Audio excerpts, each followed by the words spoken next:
Olá, o Saber Direito Profissão já está no ar. O programa que te ajuda a entender melhor as diversas áreas do direito de uma forma simples e didática. Nesta semana, as aulas foram sobre direito processual previdenciário. E quem ensinou essa matéria difícil pra gente é a professora Maria Fernanda, que agora eu recebo aqui nos estúdios do Saber Direito Profissão. Bem-vinda, professora. Olá, Mari. Tudo bem? Tudo jóia. Semana corrida, 5 aulas. Sim, muita aula e muito tema.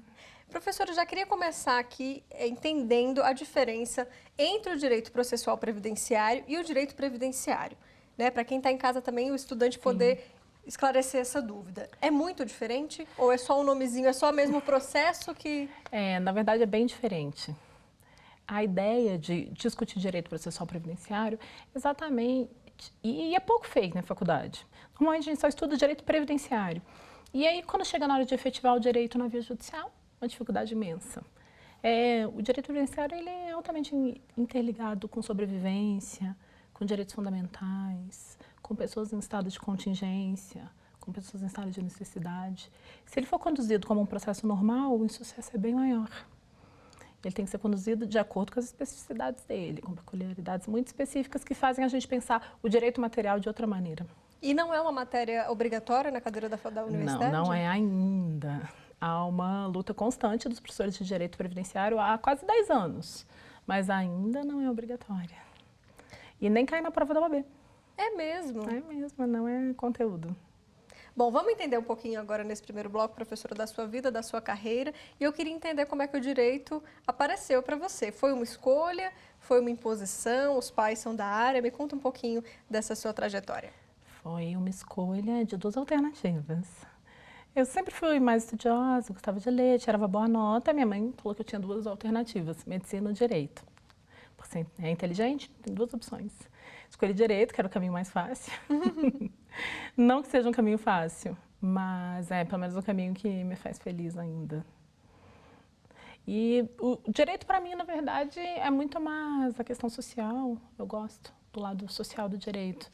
Menos os códigos, menos as leis, mas em como a gente pode ajudar uma sociedade entendendo melhor o direito. E aí, na hora que você entrou, né? A gente sabe que os primeiros semestres são teóricos. Deu uma assustada também, assim? Falou, nossa, onde é que eu estou me metendo? Eu acho que todo estudante pensa em largar no primeiro ano. O primeiro ano é mais difícil, mas logo a gente começa a dar penal, não tem um estudante de direito que se apaixone por penal. E a gente acaba se envolvendo. Pensou em se especializar nessa área de penal? Pensei. A minha monografia foi voltada para o penal. Eu escrevi sobre a condição da mulher detenta. Queria fazer um trabalho social nesse aspecto, mas o destino não caminhou para o penal. E quando que o previdenciário entrou mesmo na sua vida e você se apaixonou?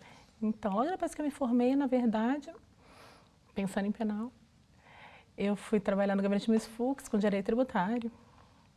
Depois fui trabalhar numa parte da administração do STJ. Para depois, em 2010, fui para o gabinete do ministro Napoleão. E olha que só, quando eu fui trabalhar no gabinete do ministro Napoleão, ele era da 5ª turma e a competência maior do gabinete era direito penal. Só para a gente contextualizar isso no STJ. Superior Tribunal de Justiça, desculpa. Aí eu pensei, nossa, finalmente eu vou gastar minha vontade da faculdade de trabalhar com direito penal. E quando lá cheguei para a entrevista, me avisaram que eu ia trabalhar com direito previdenciário. Matéria que eu nunca tinha estudado. Ah, até então você não era íntima nem da na matéria. faculdade, nem na faculdade. E eu comecei a estudar, me apaixonei no primeiro curso que eu fiz, no Conselho de Justiça Federal, e estou há quase 10 anos me dedicando ao estudo da matéria. E aí você contava aqui nos bastidores que entrou no serviço público muito jovem também. Sim. Também era uma escolha, você aproveitou o direito também, porque já era uma área que estava ali interligada, você já estava estudando. Como é que foi esse processo? Quando eu entrei no tribunal eu tinha 19 anos, eu vou ser bem honesta, não tinha nem muita noção. Muito nova, né? Muito nova. Fazia concurso, porque minha mãe sempre disse que eu ia fazer concurso. E eu fiz, e passei, e fui nomeada. E depois, eu me graduei em 2002. Em 2003 eu fiz concurso de nível superior, também do Superior Tribunal de Justiça. Passei e acabei fazendo minha carreira lá, tenho quase 20 anos de STJ. Que legal. Me conta um pouquinho desse dia a dia, até para os estudantes que estão em casa, né, que sonham também com a carreira pública, com o serviço público. Hoje, qual que é seu papel lá dentro? Como é que é esse dia a dia? Você trabalha diretamente só com processos relacionados ao direito previdenciário?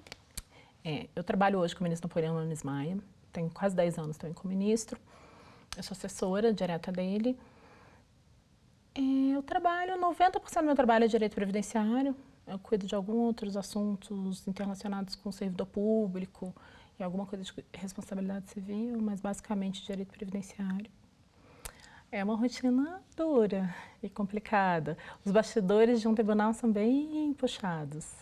Os profissionais de justiça recebem muito processo, a gente tem muita coisa para fazer.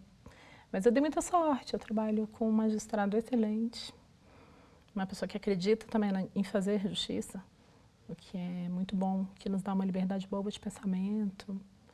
É uma rotina pesada, são todos os dias, de manhã, de tarde, de noite. Mas é muito bom quando a gente vê o resultado do nosso trabalho. A gente tem feito um trabalho bonito em previdenciário. E você está fazendo mestrado, vi aqui, Sim, que aí você já foi sim. para políticas públicas. E essa vertente, essa vontade de estudar políticas públicas, tem a ver também com esse dia a dia? Tem a ver com esse dia a dia. Como eu te falei, eu acredito no direito com a função social do direito.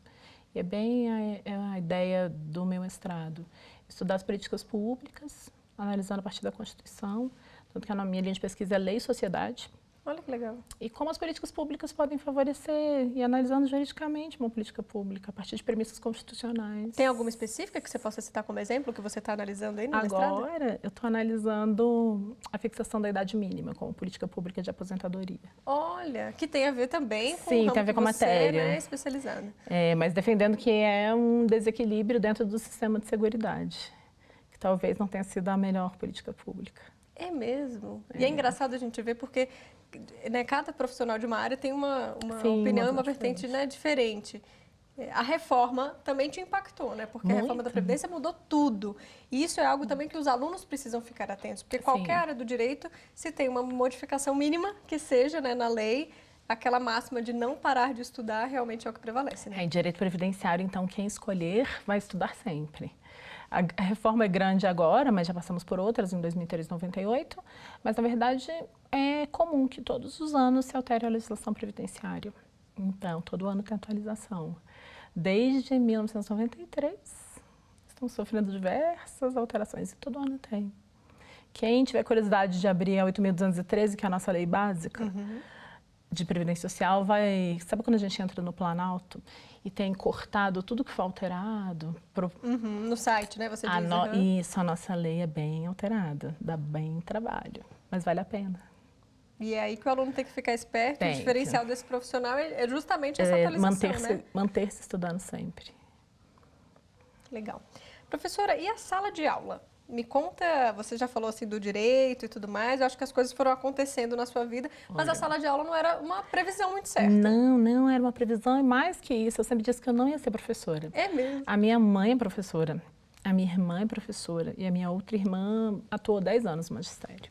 Eu sempre dizia que eu não ia ser professora. Eu falava, ainda bem que eu estudei direito, porque eu não vou ser professora. E acabou que, começando a estudar direito previdenciário, eu acabei passando a integrar um instituto científico que promove o estudo de direito previdenciário no país.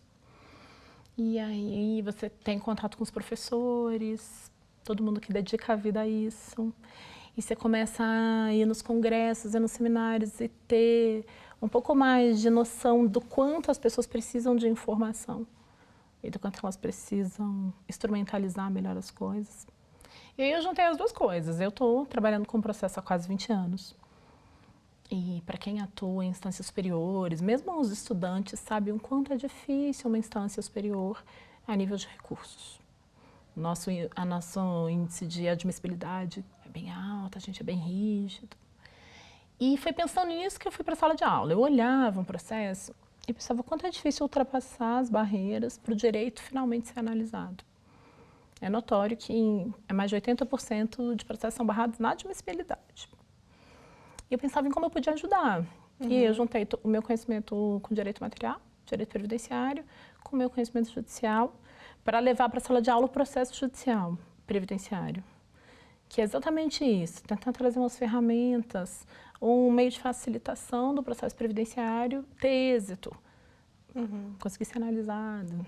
E são turmas voltadas para a especialização nessa área, então já é um pessoal mais maduro também. Isso, usualmente são turmas de pós-graduação. A gente tem hoje um campo grande aumentando em previdenciário, que eram os advogados que atuavam em direito trabalhista.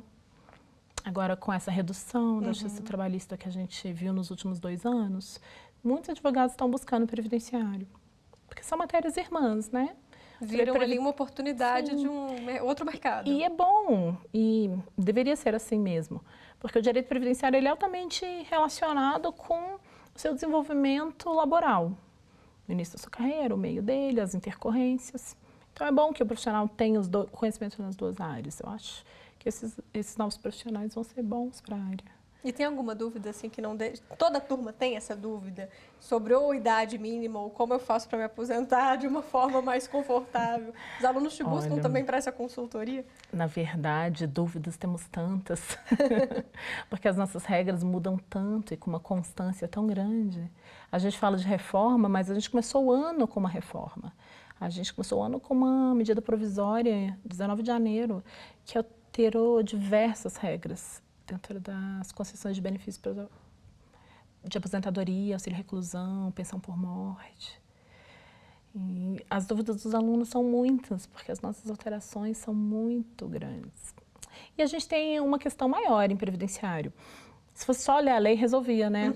A questão são os entendimentos jurisprudenciais também que mudam muito. A forma como se lê a lei não tem sido linear. Teses, às vezes, que duram 5 anos no judiciário, indo para um lado, de repente mudam. E isso, na sua opinião, é negativo? É, no sentido de perda da estabilidade, né? Às vezes você aposta numa situação, tem uma decisão, às vezes o Superior Tribunal de Justiça tem um entendimento, você pensa, então olha só, preenche todos os requisitos para aposentar. Parei, vou entrar com a ação, esperar minha aposentadoria sair. E no curso disso, a jurisprudência muda, você é tomado de surpresa, não tem os requisitos para aposentar, tem que voltar para o mercado de trabalho, você que tinha se desligado. É difícil para a estabilização, né, das relações. E nessa área de consultoria, professora, já que a gente está falando disso, também é uma possibilidade na área de previdenciário? Sim, principalmente. Agora, com as mudanças das regras, que não são poucas, tem muitos advogados que estão atuando com o que a gente chama de planejamento previdenciário. O bom de trazer previdência a debate é isso. Antigamente a gente não preocupava tanto com a aposentadoria, não é? Mesmo, era, não pensava era um que era assunto uma de mesa coisa, de bar. Hoje em dia era até uma no coisa bar a gente automática que um dia ia se dar, quando você implementasse requisitos quaisquer e tudo ia muito bem. Agora a gente tem tantas regras, tem tantas alternativas, inclusive tem regras de escolha. Você pode escolher entre 3, 2, que o planejamento previdenciário se tornou uma grande tarefa dos advogados, não só na via judicial. As pessoas buscam um advogado para conversar. O que eu faço? O que é melhor para mim? Pagar uma previdência complementar? Sigo aqui, filiado ao regime geral? Aposento antes, aposento depois? Tenho um tempo para reconhecer? Reconheço ou não reconheço? O planejamento está mais importante do que já foi. Professora, eu vou fazer uma pausa agora. No segundo bloco a gente fala mais sobre essas novas possibilidades no mercado de trabalho, tá? Saber Direito e Profissão, então, vai para um rápido intervalo, viu? Não saia daí.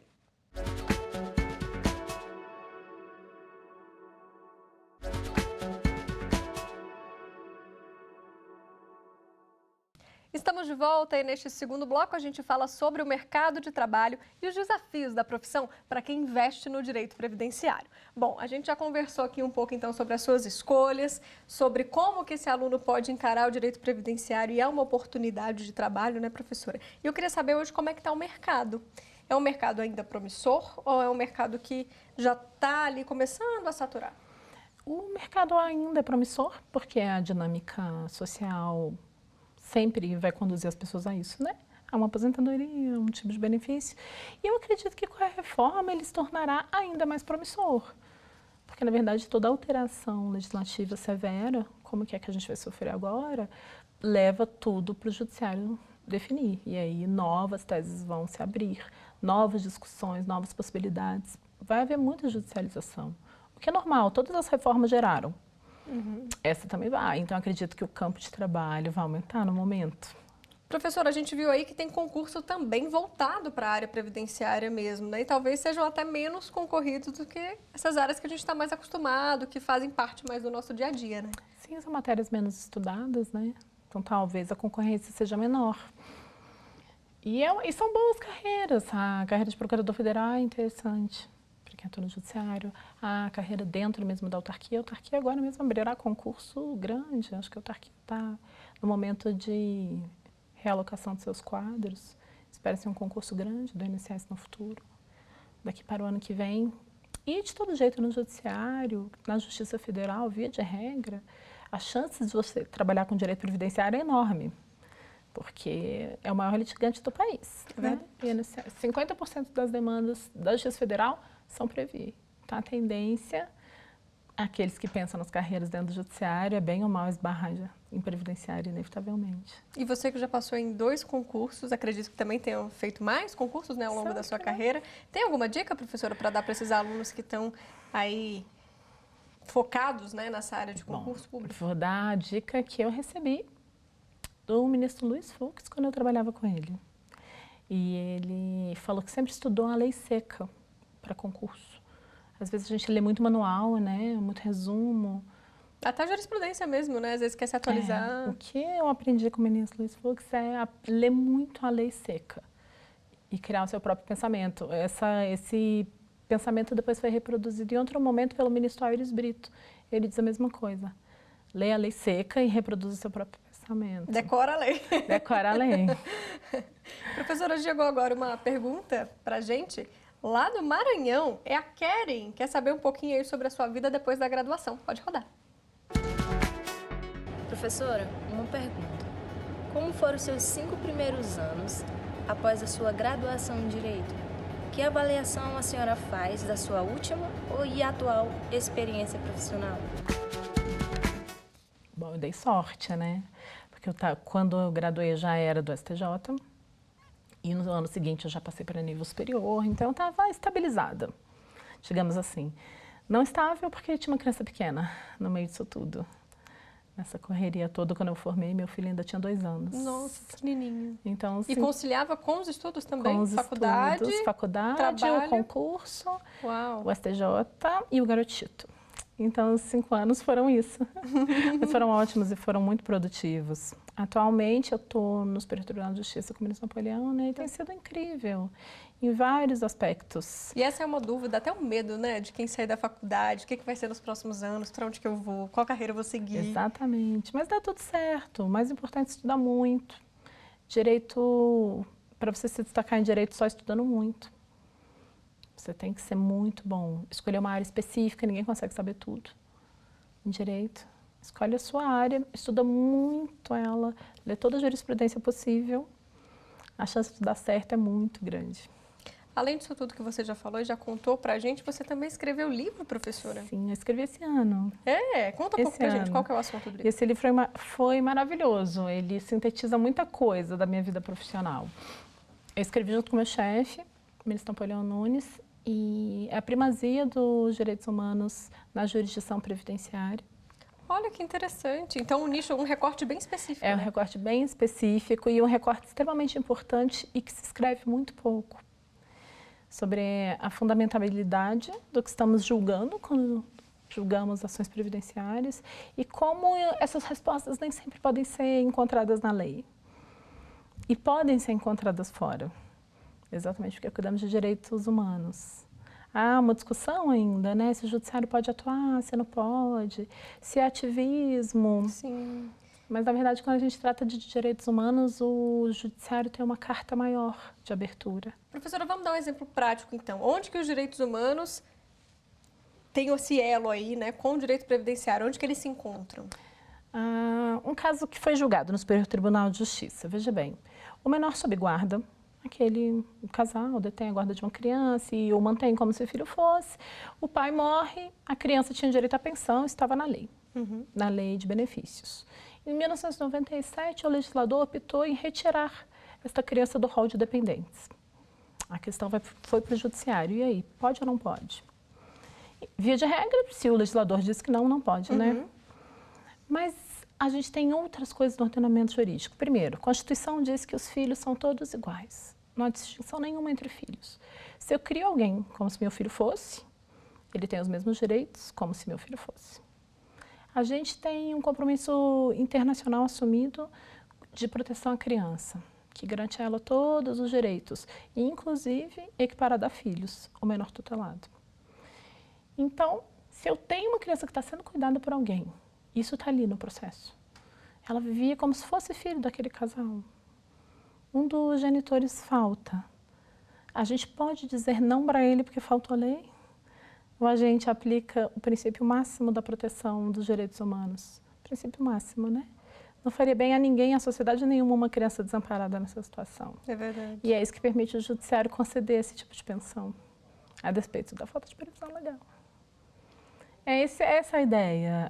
A ideia do livro é trazer o homem como centro da discussão judicial. Bacana, com esses exemplos práticos e trazendo essa reflexão aí de quando que a lei é só a lei ou quando cabe uma exceção, né? Sim, quando a gente tem direitos maiores do que a lei. Legal, muito bom, quero ler esse livro. Fiquei curiosa. Professora, chegou outra pergunta aqui, também lá do Maranhão, e dessa vez é o Hugo, que quer saber um pouquinho mais sobre você. Pode rodar. Professora, alguma pessoa ao longo da sua carreira a marcou? Alguém cujo qual tem o maior respeito e admiração? Poderia contar um pouco? Olha, eu tive sorte que muitas pessoas me marcaram na minha carreira. Dei sorte de conviver com muitas pessoas ótimas. Eu poderia citar os magistrados com quem eu trabalhei, que todos eles mereceriam a homenagem. Mas eu tive uma professora que me marcou profundamente na faculdade. Me inspirou muito. Ela foi, inclusive, quem me orientou em dissertação. Estágio foi com ela também. O nome dela é Ana Maria Prates. Já esteve aqui com a gente. Sim, Conheço ela é a maravilhosa e ela me marcou em 2 pontos. Primeiro, como profissional, que ela é muito bem colocada no espaço dela, muito inteligente, muito esforçada. Me marcou também como mulher. Ela é uma mulher muito forte, muito determinada. Eu sempre me espelhei e nos falamos até hoje, veja bem.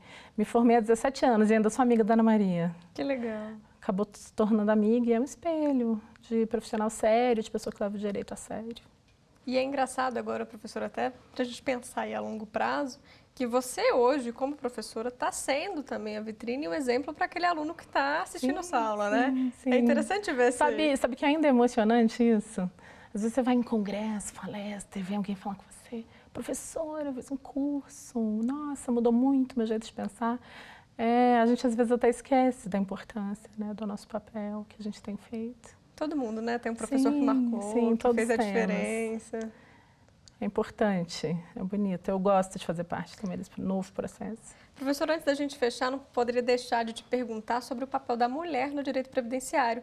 É um campo ainda muito masculino ou a gente aos poucos está entrando aí nesse setor? Sabe que é um dos campos mais abertos para as mulheres? Nós temos muitas mulheres em direito previdenciário. No Instituto Nacional mesmo, é presidido sempre por uma mulher. Olha que ótimo. Temos muitas mulheres nesse campo. E precisa, né? É uma matéria que precisa de muita sensibilidade. Envolve o outro, né? De todas as formas. Muita alteridade, que é a capacidade de sentir a dor de outra pessoa. Talvez nós mulheres tenhamos um pouco mais que os homens, de né? sensibilidade nessa área. Talvez. Professora, e o preconceito ainda existe nessa área ou não? Com as mulheres, a gente já sabe que no penal ainda é bastante comum, né? Sabe que eu acho que ainda existe? Às vezes eu achava que não, mas em alguns momentos tem, assim, a gente vê algumas coisas. Normalmente os grandes palestrantes dos grandes eventos são homens. Ainda as mulheres são mais tratadas mesmo por esse lado da sensibilidade do que a racionalidade. E essa pergunta ela é interessante num outro viés também, que é na parte do processo. Sabia que em matéria previdenciária é mais difícil para uma mulher comprovar o direito do que o homem? É mesmo? As mulheres usualmente têm, primeiro, uma relação profissional mais conturbada do que a dos homens. Ganham menos, se afastam mais, às vezes quando os filhos estão pequenos. Sim. Os ciclos dela nunca são tão estáveis quanto os dos homens. Uma trabalhadora rural, por exemplo, para comprovar sua atividade é dificílimo. Muito mais fácil acreditar num homem que trabalhava no campo do que uma mulher. Ela ainda é vista como dona de casa, não como uma trabalhadora detentora de direitos, sabe? Temos avançado um pouco. O Brasil entrou com uma política boa há poucos anos, permitindo, por exemplo, que a dona de casa contribua. Sim, isso foi um ganho, que é muito né? interessante, é um ganho. Mas em matéria previdenciária ainda há discriminação. Para as mulheres ainda é mais difícil, infelizmente, né? Mas a nova geração mudará isso. Tomara. Mudará. A gente espera. Professora, bom, o nosso bate-papo chega ao fim, mas eu agradeço aqui a sua presença. Muito obrigada por ter participado do Saber Direito. Obrigada a você, Mari. Foi ótimo. Bom, você aí de casa pode continuar com a gente no nosso site, acesse tvjustiça.jus.br e mande também perguntas e sugestões pelo nosso e-mail, saberdireito@stf.jus.br. Não se esqueça de se inscrever no nosso canal no YouTube, TV Justiça Oficial. Muito obrigada pela sua companhia e eu te espero na próxima semana. Tchau!